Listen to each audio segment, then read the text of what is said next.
Buongiorno a tutti, sono Pietro Zaia, ho 19 anni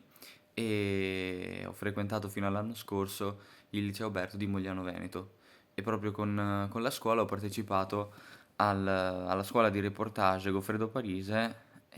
a Treviso.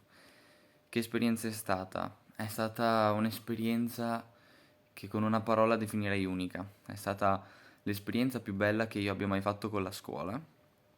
perché è stata organizzata in un grandissimo posto, il Museo di Santa Caterina, un posto veramente magnifico per la struttura che è, e poi anche per le persone che ovviamente hanno preso parte a questa iniziativa. Innanzitutto Lisa Iotti, una grandissima giornalista, così come anche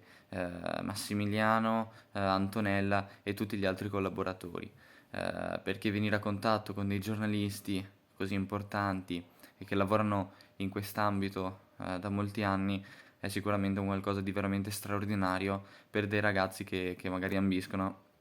a diventare come loro, quindi assolutamente un'esperienza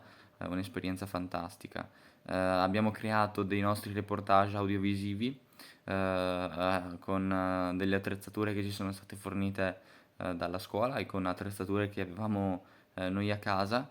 e devo dire che è stata veramente un'esperienza bellissima, molto formativa, perché abbiamo dovuto mettere in atto le nostre conoscenze, fare gruppo, e inventarci un po' anche qualcosa che prima non avevamo mai fatto, ovviamente seguendo i consigli e le direttive di chi ci stava